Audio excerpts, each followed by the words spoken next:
ওরে সমুদ্র সৈকতে পাড় দিয়ে যাচ্ছি রে।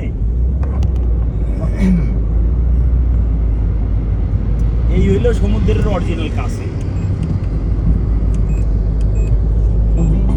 ও ভাই কঠিন ঢেউ। হ্যাঁ অনেক ঢেউ। আর আপনারা করছিলেন যে কক্সবাজারের মতন এত বড় না। ঢেউর উচ্চতা হইলো আমাকে ছেড়ে বড়।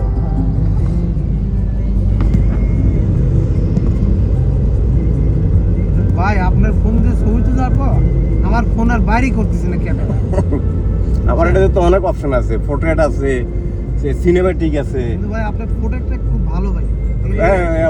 আপনি যে কটা তুলছেন পোর্ট্রেটে তো ডিএসএলআর ছবি উঠে ফিশি ব্লার হয়ে যায়। তবে এই জায়গায় যদি মোটরসাইকেল চালানোর পারমিশন থাকে বা মোটরসাইকেল থাকে তাহলে এই দেশ হইলো একদম মানে তার হাতের মুঠোয়। হবে না একবার কোন কথা দেবে না, তারা দেবে। আমাদের টুরিস্ট দেবে। আর টুরিস্টের কথা বাদ দেন, আমরা তো এখন কাতারেই নাই।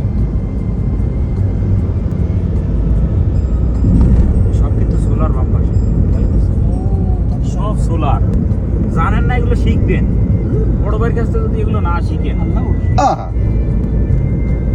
সব সোলার। এই যে বাংলা এই দেশের যে বিদ্যুৎ সাপোর্ট সব এই জায়গাতে আসে, আরো আছে।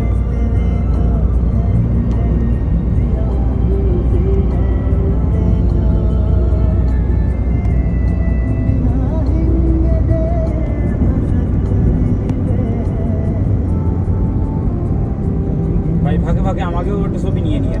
না ভিডিও ইয়াতে আনা যায় না, মানে ভিডিওই করেন ভাই। ভিডিও সামনে আনা যায় না, যেদিকে দিমু একদিকে। ওই তো ঠিক আছে, কিন্তু ওই পিছনে ঘুরে আমাকে আবার একটু ফেস ঘুরে। ছবিগুলো দিতে অনেক জায়গা তো তার মোবাইলে যে ছবি উঠেছে তো মাঝখানে 22 ক্যারেটে সোনা দিয়ে বান্ধা দিয়ে। রোদের কারণে